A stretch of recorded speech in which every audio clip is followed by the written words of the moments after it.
Exploration and exploitation, a fundamental dilemma faced by many living beings.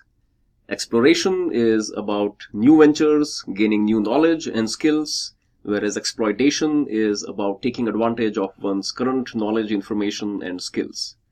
So there is a fundamental trade-off here, because too much exploration can be detrimental for the day-to-day living, and too much exploitation could be detrimental for your future well-being.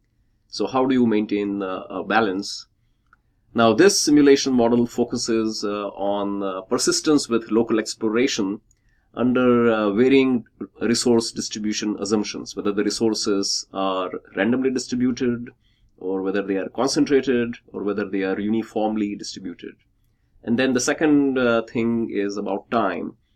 What is happening to the resources over time? Are they declining? Are they remaining steady? Or are they growing? And then the third factor is the cost of relocation. So if one wants to abandon local exploration and move on to new ventures, what is going to be the cost of relocation? So the purpose of the model is to investigate the success that one could achieve with persistence with the strategy of local exploration under different resource distribution that I just mentioned, and looking at what is happening to the resources over time, and with varying cost of relocation.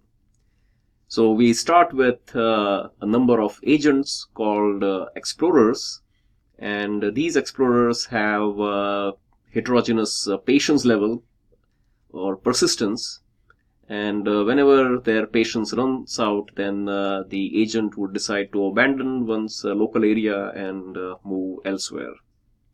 So as they are exploring there and they are not finding any resources, then their patience is going to go down. The other variable that we are capturing is the wealth, which is the amount of resources that they have gathered as they are exploring a given area. So resources are represented as green colored patches that they are going to explore, and they represent time conceptually. So here I have the interface of the simulation model created in NetLogo. Here is the grid where the resources are randomly distributed, but I can change that to it being uniformly distributed, or it being concentrated. So green represents the resource, and the resources have the resource value that is varying from a uniform distribution. The other things that change is whether the resources are growing, whether they are remaining steady, or whether they are going to decline over a period of time. So as the simulation begins, the explorers, they have a certain degree of wealth, and they are going to explore the landscape, and if they come across a resource, then they are going to acquire it. So their wealth will grow depending on the resource value. And if they don't find any resource, so consider the ones over here, so they are not going to find any resource, so their patience is going to run out, and eventually once their patience runs out, then they are going to randomly jump to an alternate location, and they will have to pay whatever is the moving cost that has been set up. And the moving cost can be 0, which means they can move to any location without any cost, or it could be as high as 200 units. And once they move to another location, then they are going to continue to explore locally, and then the cycle would repeat. So we have 3 different distribution patterns: random, uniform, and concentrated. And then 3 conditions: resource availability over time, whether it is declining. Now when the resources are non-renewable and they are harvested, then they decline in an exponential manner, not kind of a linear manner. If it is steady, then the resources are going to be replenished and going to be constant. And if they are growing, then they are going to be growing linearly over time. So using behavior space, I was able to conduct a simulation experiment where there are 3 factors for resource distribution, 3 for resource availability over time, and then 21 different types of cost from 0 to 200 increments of 10. So in each run, data was collected on all 500 of the agents. What was their persistence, and what was the wealth that they had acquired. And so a scatter plot captured the relationship between the persistence and the wealth, and a regression relationship identified what was the relationship between the two.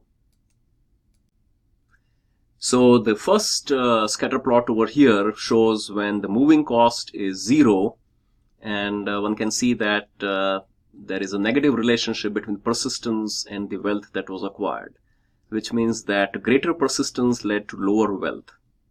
Now, as the moving cost increases, the slope changes, and with moving cost as high as 200, the slope is positive, which means that when the moving cost is high, it pays off when the persistence is high. So staying where you are is going to be better. So this is another way to look at it. So over here we have the slope, and when the moving cost is 0, the slope is negative, and it is significant. But when the moving cost is around 10, 20, 30, and 40, then the relationship between persistence and wealth was not significant. And then when the moving cost increases, then the relationship is significant and positive, which is what the scatter plots were showing. Okay, now what happens when the resources are steady over time? So a similar pattern when the moving cost was 0, but then you could see that it continues to be negative throughout when the resources are steady, as we can see over here. And then the width of the bar itself is proportional to the R-square value. So the adjusted R-square value is high as well. Now, when the resources are concentrated in a region, but they are growing over time, then again we see kind of a negative relationship. Persistence doesn't pay off. It leads to lower degree of wealth, as can be seen over here as well, that the slope is negative. When the resources are distributed randomly, but they are declining, then initially when the moving cost is 0, the relationship is negative. The slope is around negative 0.5. But as the moving cost increases, then the slope becomes higher and higher, and then the persistence pays off, as can be seen here as well. When the resources are randomly distributed in the region, but they are steady, then again a similar pattern that we see, changing from negative slope to positive. When the resources are growing but randomly distributed, then when the moving cost is 0, there is not much relationship. As we can see, it is not even significant. But then as the moving cost increases, then there is a positive relationship between persistence and wealth. When the resources are randomly distributed but declining over time, then as seen before, with 0 moving cost or low moving cost, there is a negative relationship which changes to positive when the moving cost increases. What if the resources are steady but uniformly distributed? Then there is not much relationship when the moving cost is 0, but a slightly positive relationship when the cost increases, and then the slope keeps growing. The resources are uniformly distributed but growing over time. Then we see that there is positive relationship when the moving cost is high, but no relationship when the moving cost is low. So overall, when we look at the slope itself, and if we take the value of the slope as the dependent variable and look at it under different conditions, then qualitatively when the resources are declining, we see that the slope remains more or less similar. But when there is growing resources but they are concentrated, then the slope is negative, which means the persistence doesn't pay off. So what can you conclude? That when the resources are concentrated but are not declining, either they remain fixed or growing over time, then there is a negative relationship. So it makes sense to quit local exploration and cast a wider net. But the resources, when they are concentrated but declining over time, and when the moving cost increases, then persistence tends to pay off. There is a positive relationship. But when there is no moving cost, then persistence does not pay off. Further, when the resources are either randomly distributed or uniformly distributed, but they are declining, and then too persistence pays off when the moving cost increases. But when there is no moving cost or low, if it is, then the persistence does not pay off.